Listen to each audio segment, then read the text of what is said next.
Bernard Baseball here. Welcome to episode 4 of T2-O-Tuesday.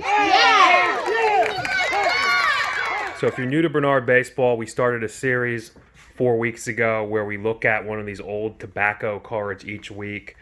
Our first 3 episodes we did T206 cards of Bobby Wallace. He's a Hall of Famer. Josh here bought that card with his birthday money that he got for his 10th birthday. That's kind of how we got this thing started. And then we picked up a Roger Bresnahan. He's a Hall of Famer also. And then we got a Cy Seymour here for Noah. So we got 3 cards so far. It's week number 4. Here comes our 4th card here. Josh, I think this one is going to go to you because you bought the first card yourself with your own money. So this is the first card you're really getting for T2-O-Tuesday. Noah and I each got one the last 2 weeks. So, Josh, this one's on you, man. See what we got, man. Card number 4. What's this? What is this? Ed Konetchy, T205. Long cut wow. tobacco. Let's see the front. It's our first ever T205. We got 3 T206s already, so I figured it was time to change it up and get our first ever T205. These are cool, man. The gold border, the green color. That's a nice drawing of him, Honest too. long cut tobacco is the back. So these cards were placed in packs of cigarettes sold by Honest Long Cut Tobacco in 1911. Ed Konetchy, Cardinals. 2.5. That's a nice grade. I dude. love those black SGC holders too. Yeah. Okay, so now it's time to dig a little deeper into who Ed Konetchy was and why we picked him for our 4th card here in T2-O-Tuesdays. His nickname was Big Ed or the Candy Kid. He was a tall first baseman who stood straight up at the plate, choked up on his bat, and smacked liners to the fence. He was born in La Crosse, Wisconsin in 1885. He got his nickname the Candy Kid because he worked at a local candy factory since age 14. He would get up early in the morning. He would walk 2 miles to the candy factory where he would work for 10 whole hours. Then he would walk 2 more miles in the other direction to the baseball field where he would play until it was dark, and then he would walk 4 miles back home. And he would do this every single day except for Sundays when he would get on a train and ride 3 to 4 hours so they could play baseball against another team from another area. He made his major league debut with the Cardinals in 1907. He was known for his speed and defensive skills at first base. He led his league in fielding for first baseman 8 times, but he was also a good hitter too. He ranked in the top 10 in the league in batting average 6 different times. In 1909, Roger Bresnahan joined the Cardinals as a player and manager, and he taught Konetchy to go the other way and drive the ball in the right field instead of pulling everything, and it really paid off.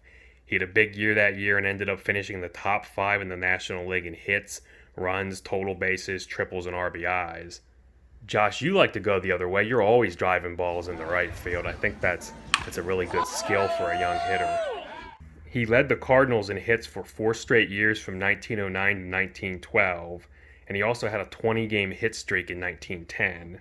In 1911, he also led the Cardinals in home runs and RBIs that year, and he led the entire National League with 38 doubles.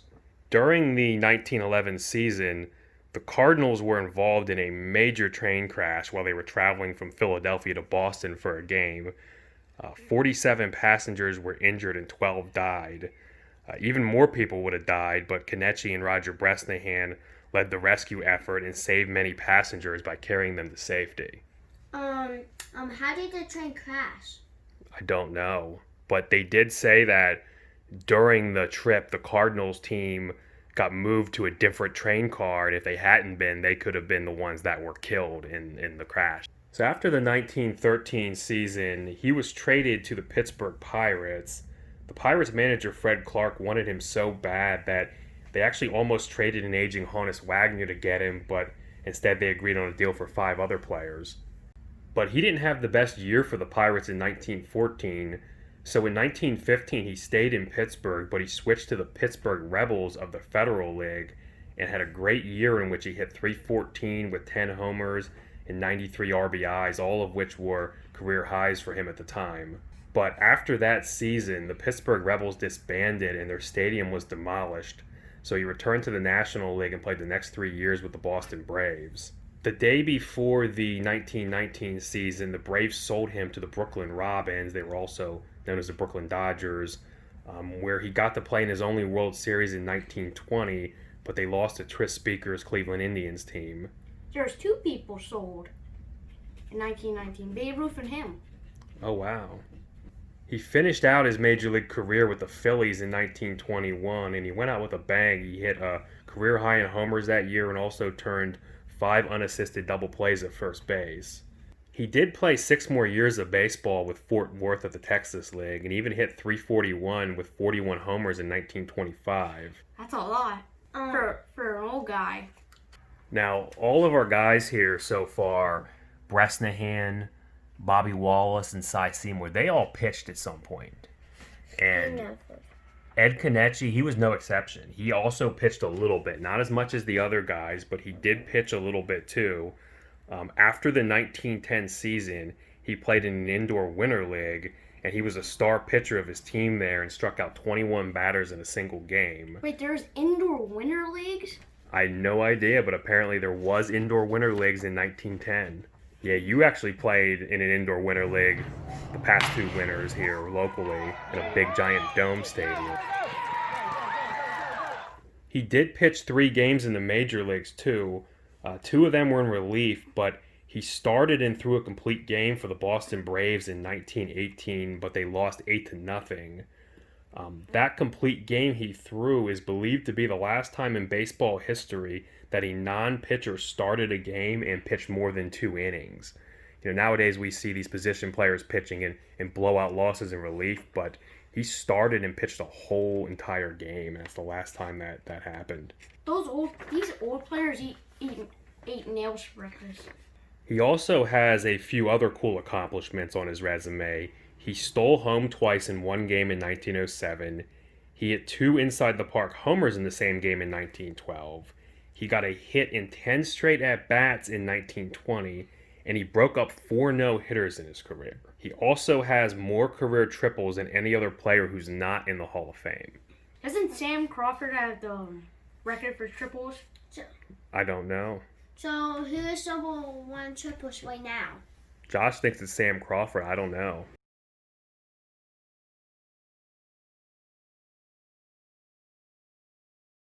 I think, man, we got another really good player.